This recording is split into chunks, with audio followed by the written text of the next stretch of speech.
Why do so many people still not know the basic fact that there has never been a country called Taiwan in this world? 台湾は過去一度たりとも国家であったことはなく、今後も絶対に国家となることはない。What I really want to tell everyone is this: the biggest disaster of people of Taiwan have ever suffered come from Japan, and the next biggest one is the current authorities running Taiwan. 中国の人々は日本が私たちの領土や国民、そして命にどれほどひどい害を与えたか絶対に忘れていない。もしまた同じようなことをするつもりなら、私たちは昔と同じように内部の問題なんで全部置いて自分たちの尊厳のために戦うしかないんだ。Now let's get to the main topic. It's a bit of a long story. China has a famous historical period known as the Three Kingdoms era. However, the English translation, the Three Kingdoms, is actually quite inaccurate. In the Western understanding, it feels similar to medieval Europe with kingdoms like France, Spain, and England kingdoms, each independent and competing for power. But China's three kingdoms were actually three empires. Unlike Europe, in 1,800 years ago, after the fall of the Eastern Han Dynasty, in China, the states of Wei, Shu, Han, and Wu were established, and each of them claimed its own ruler was the true emperor of all China. None of them acknowledged the legitimacy of the other two emperors. This reflects two long-standing ideas in Chinese history. First, the concept of legitimate succession defined since the Zhou dynasty, and the idea of unified rule firmly established since the Qing dynasty. Once you understand this, you can see why today, even though mainland China and Taiwan province have different systems and governments, there is still no dispute in the belief that both sides belong to one China, and why there is such strong determination to uphold unity. The island of Taiwan looks quite insignificant on the world map. The British island of UK is similar than China's Shanxi province, yet it is more than 6 times the size of Taiwan. Although the island is small, you might not know that more than half of the indigenous peoples across the world's oceans trace their origins back to this small island. Across the planet, from its islands in the east to Madagascar in the west, and from Taiwan in the north to New Zealand in the south, including Malaysia, Indonesia, the Philippines, and even Hawaii, a vast number of peoples are categorized as Austronesian. Their languages are remarkably similar and their customs have much in common. It wasn't until about 100 years ago when researchers compared the languages of these islands statistically that they discovered something remarkable. They found that even the linguistic difference between peoples as distant as Madagascar, Hawaii, and New Zealand were less than the difference between several indigenous tribes within Taiwan itself. This led to the hypothesis that the Austronesian peoples spread across two oceans were descendants of tribes that migrated outward from the island of Taiwan. With the advance in molecular biology over the past 20 years, and those sampling of remains and populations from different regions, we have largely confirmed that the Austronesian language family originated from Taiwan, and the indigenous peoples of Taiwan originated from the eastern coast of mainland China, places like Shandong, Jiangsu, and Zhejiang, likely corresponding to the ancient people recorded in Chinese history as the Dongyi. However, as early as 3,000 years ago, the Austronesian-speaking groups on the Chinese mainland gradually came under Chinese rule and eventually became part of the Han ethnic group. But although the island of Taiwan is part of the continental shelf of mainland China, because of strong ocean currents and monsoon winds, and because China was a traditional agrarian empire, Taiwan never developed a formal centralized state. It remained largely a Neolithic state, with indigenous tribes living in scattered settlements. At that time, China referred to it as Yizhou. Yi meant the Dongyi and Zhou meant island. It wasn't until about 1,400 years ago that China finally ended the long period of turmoil that had persisted since the late Han Dynasty, and the Sui Dynasty reunified China. Because of over 4 centuries of warfare, Goguryeo from the northeast had taken control of China's northeast region. Across the sea, the island nation of Japan began extensively studying Chinese culture and institutions, and gradually developed into the centralized state. Thus, the Sui Dynasty began to take note of potential threats from across the eastern seas and officially reached the islands of Taiwan. At that time, they called Taiwan Liuqiu. Their records of local fishing and hunting as well as tree house and stilt houses matched the custom of indigenous groups such as Amis and Payuma. However, the central Chinese government still did not establish direct rule over Taiwan. During the Tang, Song, and Yuan dynasties, reference to the island of Liuqiu remained sporadic and limited. Then about 600 years ago, China entered the Ming dynasty. It was also an era when global maritime trade flourished. Chinese porcelain, silk, and tea were important export goods by both Europe and Japan. Large quantities of silver from South America and Japan began flowing into China. However, as a traditional agrarian empire, the Ming dynasty imposed strict limitations on merchants. At the same time, prevent coastal traders from controlling major economic resources. The Ming government maintained a long-standing maritime prohibition policy. This gave rise to a large group of smugglers and Japanese warrior bands, which together formed a powerful raiding force along the coast. And since Taiwan is at a strategic point between Japan, the South Seas, and mainland China, large numbers of trading fleets from China, Europe, and Japan always visited in the islands. In Ming Dynasty nautical charts,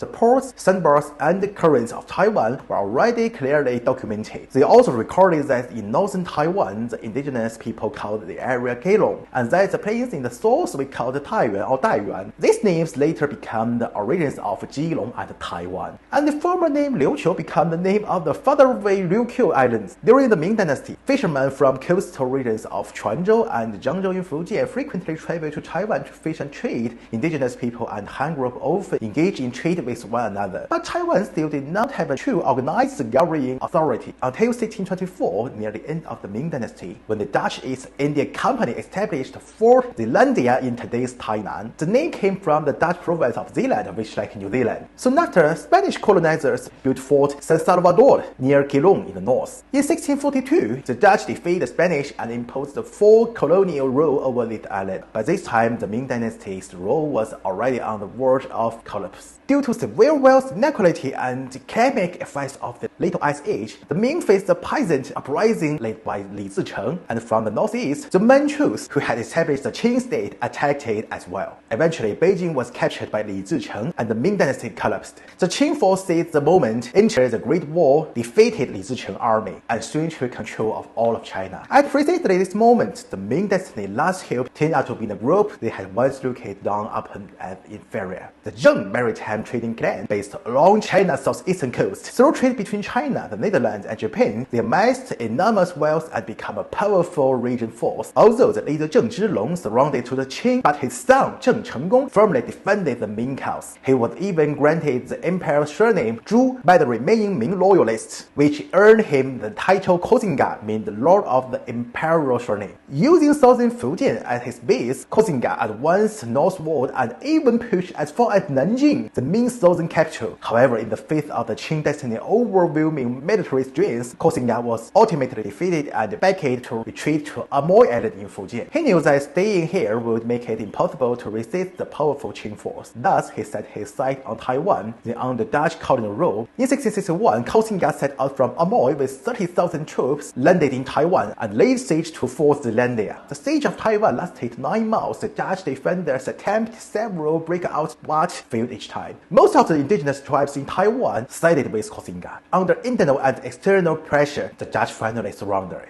Koxinga proclaimed himself the Prince of Yanping, continued to regard himself as part of the Ming Empire, and vowed to restore the Ming and resist the Qing. From this, we can see that the Zheng regime seized its authority from Dutch colonial rule. It was a just anti-colonial war. And since the indigenous peoples had never established a formal state, their acceptance of Zheng rule was entirely legitimate in terms of legal principles. More importantly, the Zheng regime always saw itself as part of China's Ming Empire, and never as an independent kingdom. If the Anglo-Saxons could occupy the Celtic inhabited island of Britain and still call the resulting state England, and if the bloody Anglo-French colonization of North America could from the nation called the United States, then Taiwan, an undisputed part of Chinese territory, has a far stronger claim to legitimacy than any of those examples. Thus, although the Qing dynasty later defeated the Zheng regime in the Battle of Penghu, this too was merely a continuation of the Ming-Qing conflict, an internal Chinese civil war. After the Qing established rule over Taiwan, the Chinese Han ethnic group with more advanced agricultural techniques gradually populated the island plains and became the overwhelming majority there. The indigenous peoples become collectively known as the Gaoshan ethnic groups, continuing their hunting and gathering lifestyle in Taiwan's mountainous regions. However, during the Qing dynasty, Japan's ambitions gradually expanded. As early as the late Ming dynasty, they had already divided Korea, but were eventually defeated by Ming Chinese forces.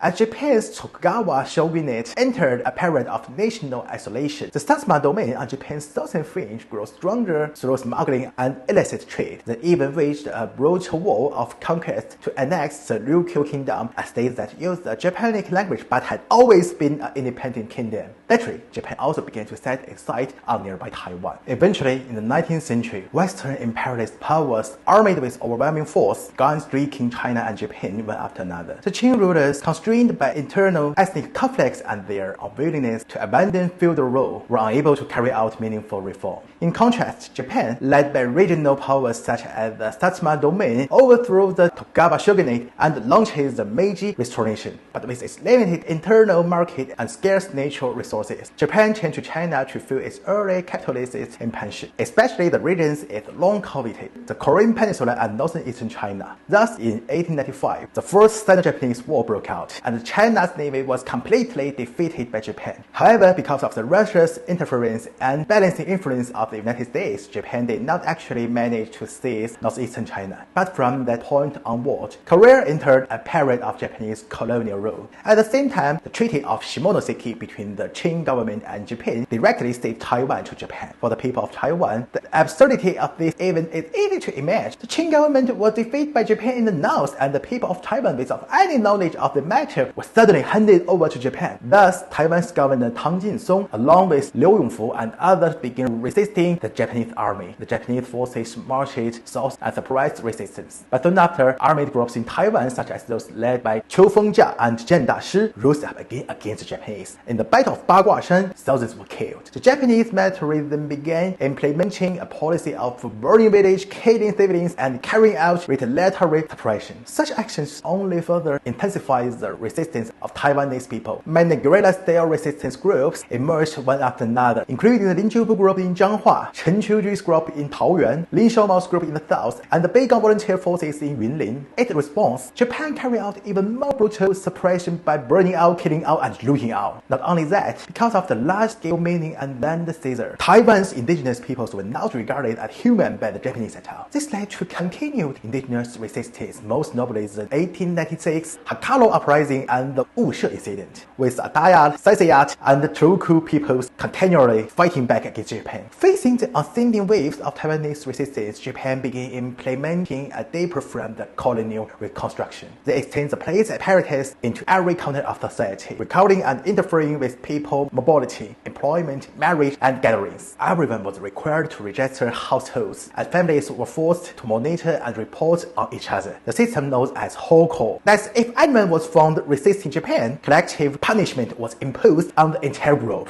These schools began teaching Japanese, pushing Taiwanese to abandon their native beliefs and adopt worship of the emperor and Shintoism, a process called Kominka. At the same time, Japan selected a number of landlords and wealthy families willing to cooperate, help them grow in power, and use them as local proxies. In this way, Taiwan was completely transformed into Japan's most important supplier of raw materials. Locals were forced to cultivate sugarcane and camphor, a key ingredient in gunpowder. Ordinary Taiwanese people become colonial laborers and serfs, treated as inferior people. And in this way, Japan's ambitions eventually expanded to the point where it's planning to fully invade China and dismantle the Chinese nation. It carried out large-scale massacres in China and allied itself with Germany and Italy, forming a fascist bloc that committed crimes against humanity. In the end, Japan was crushed and buried trash heap of history by the combined force of the global anti-fascist alliance. By the time it was already 1945, and the full half-century had passed since Taiwan had been occupied. With Japan's defeat, Taiwan finally returned to China. Throughout the island, apart from a small group of imperial subjects who had fully submitted to Japan, most ordinary Chinese people were filled with excitement over the restoration. They felt that at least they no longer needed to live in fear and could regain the dignity of being citizens. However, things quickly took a sharp turn. At the time, China was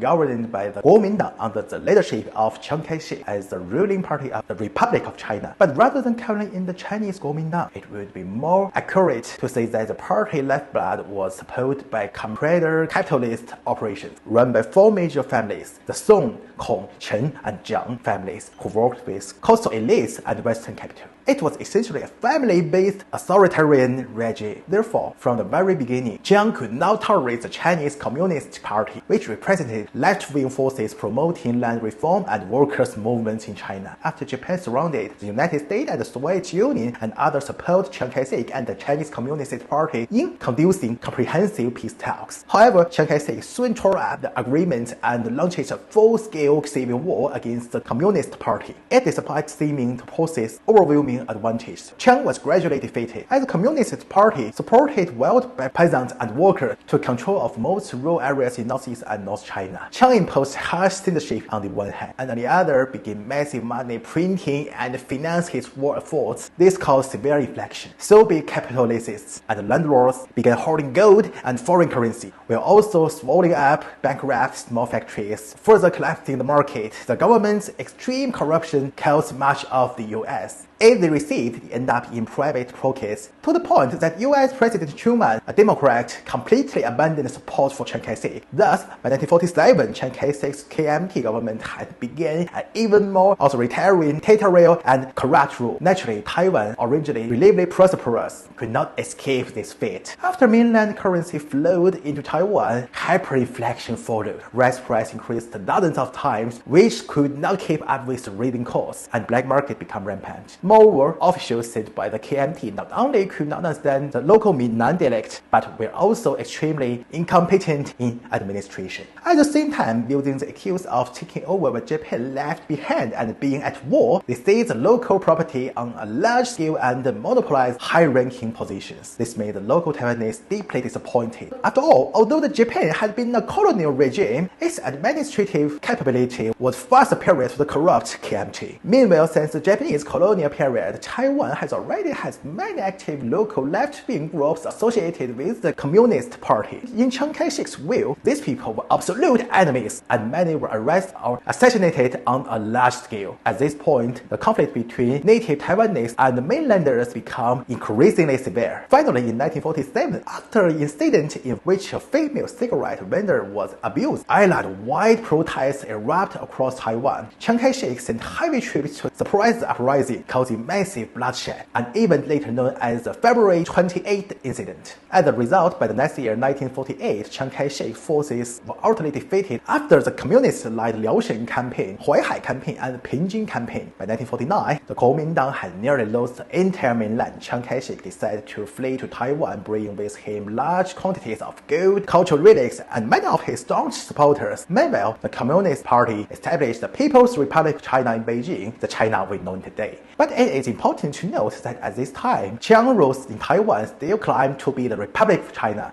and they now separate Taiwan from the concept of China. But after suffering such a defeat, Chiang began to reflect, believing that his failure came partly from the spread of leftist thinking, which had weakened the workers he once looked down upon. On the other hand, the communists had carried out the reform, leading the peasants, whom he looked down on even more, to withdraw their support from him. As a result, this man finally began implementing land reform in Taiwan. Many of the local proxies cultivated by Japan during the colonial era completely lost their property, and therefore deeply hated Chiang. At the same time, in order to prevent the infiltration of communist ideology, he imposed martial law in 1949, a period that lasted 38 years. Activities such as protests, strikes, and boycotts, anything he regarded as leftist behavior, were met with absolute sweeping suppression and arrest, a period known as the White Terror. Moreover, this time Chiang brought over a full 1.5 million mainlanders, amounting to about 20% of Taiwan's entire population. Positions that had originally been held by local Taiwanese were now almost all assigned to these mainlanders. This made the conflict between native Taiwanese and mainlanders grow even sharper. Thus, under such tensions, local left-wing forces and major local feminist groups that originally had their own conflicts began to unite. This eventually formed the early prototype of Taiwan's local political force, the Democratic Progressive Party, DPP. In 1971, the United Nations officially recognized the People's Republic of China as the sole representative of China and restored its seat as one of the 5 permanent members of the UN Security Council. The Republic of China government in Taiwan thus essentially became an illegitimate regime in the eyes of international community. In 1975, Chiang Kai-shek passed away, having never fulfilled his obsession with retaking the mainland. In 1978, his son Chiang Ching-kuo took over power due to the long-standing martial law. The opposition group associated with Formosa magazine launched another large-scale protest. This pushed Chiang Ching-kuo to gradually loosen martial law and begin promoting democratization and economic development. At the same time, Chiang Ching-kuo supported the native Taiwanese who were paired loyal to the Kuomintang Li Denghui, who had once served in Japanese military, and made him his successor. From this point on, the locally rooted DPP began to grow stronger. In order to oppose the KMT, they continually downplayed the concept of China, they promoted a so-called orphan of Asia, a tragic historical narrative, claiming that Taiwan had always been abandoned by mainland China. They argue that a failed mainland regime had merely used Taiwan as a refuge. Because of the DPP contained many beneficiaries of the Japan's colonial period, they frequently glorified Japan's colonial administration.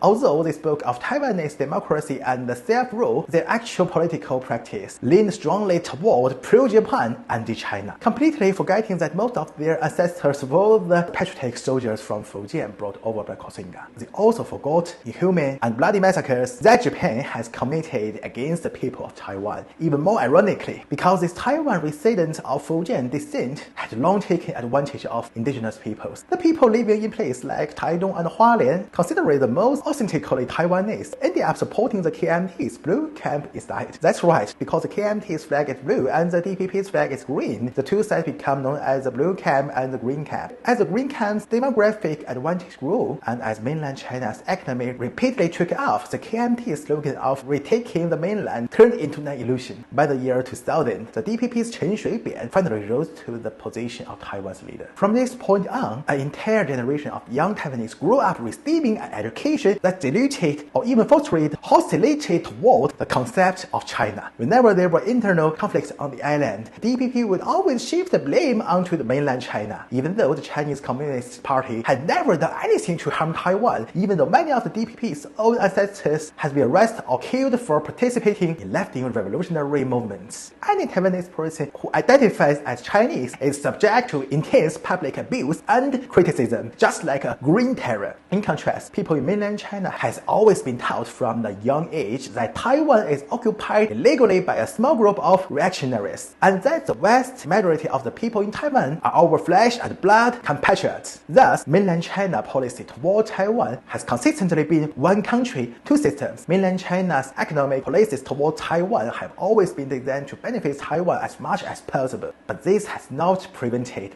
extreme, unjustified hate speech, vicious insults toward China, and even toward the Chinese nation itself, from flooding every corner of the internet under the DPP's encouragement. Even so, ordinary Chinese people have continued to maintain maximum friendliness and restraint. Let's not forget that 116 years ago, even the federal United States could not allow the southern states to succeed and had to rely on war to maintain national unity. All the more so today, since the modern international order is built upon the post-World War II Yalta system and the framework of the UN Charter. Under this system, the territory of any country is scarce and inviolable. Since the end of the World War II, when Taiwan was restored from Japan to China, China's territorial boundaries have been clearly established. Within this territorial scope, any separatist or aggressive action seriously violates both China's constitution and the international order. At the same time, let's also remember that under this very system, Japan, the principal perpetrator of World War II, is still a defeated nation, a normalization-restricted state subject to supervision by the entire world. Japan's national security depends entirely on arrangement maintained by the victorious powers of World War II.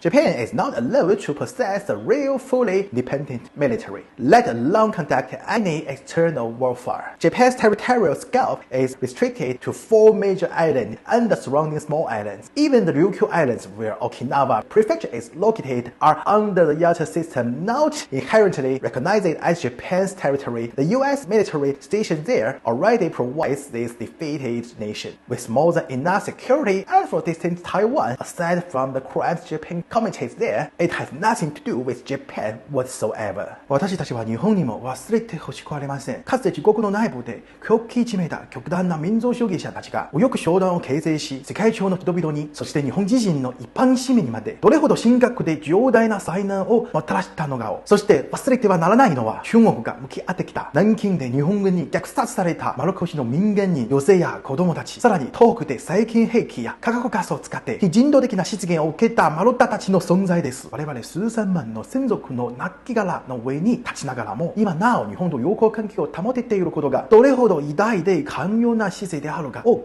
えてほしいのです。私たちが受けてきた教育は常に歴史を覚える根本的な理由は歴史から教訓を学ぶためであるということでした。だからこそ私たちは自立自強し、封建主義や帝国主義に反対し、中国が再び反動勢力のまな板の上に行くのようにはならないよう努力してきました。だから、たとえ今の中中国が世界第2の経済大国であっても、建国から70年以上、その力を利用して侵略、植民、内政に干渉したりしたことは一度もありません。中国を貶めたり、侵害したりする様々な行為に対しても、私たちはずっと活性を保ち続けています。しかし、我々は自ら進んで活性しているからといって、永遠に活性しなければならないという意味ではありません。そして中国を邪悪な存在の敵にして、何度もテーマや攻撃を浴びせられた時に、その根源を解決する力が中国にないという意味でもありません。日本はもしかすると、中国の態度や経済競争に適応できていないのかもしれません。だから自分に原爆を一発落とした上に、鉄板焼きにまでした海の向こうの町内国に必死にしがみつき、遠行侵攻的な外交をし、台湾有事は日本有事だという極めて愚かな発言をするのでしょう。しかし忘れないでください。その言葉の中で、ワットである以外は、台湾も有事も日本も全て古代中国から借りるものだ。もし中国の態度に適応できないのから、自分たちの祖先に問いかけてみてください。鬼を参拝するその時にでも、なぜ同じ言語を話す文明が5000年もの間、これほど大きな冷凍と規模を保ち続け、この世界に存在し続けられたのかを、そして中国があなた方のこの島国を歴史本来の位置へ戻す能力があるかどうかも、中国人はいつも未来を見つめ、宇宙を見つめ、平和を願っています。しかしその裏側で、中国人はかつて経験した全てを決して忘れていませんし、永遠に忘れることはありません。ほとんどの中国人はその信念を胸に歩み続けるでしょう。中国の抗日ドラマでは、日本軍の将校がよくこう言います。中国の古いことわざがあります。時世を知る者は春月である。この言葉は日本の為政者にこそ最もふさわしいでしょう。同時に中国人はもう一つの言葉があります。地の借りは地で返す。私はこれでも十分に覚醒していると思いますが、むしろ日本で非常によく使われる言葉の方が今の状況にぴったりかもしれません。それは、やられからやり返す、倍返した。抖音。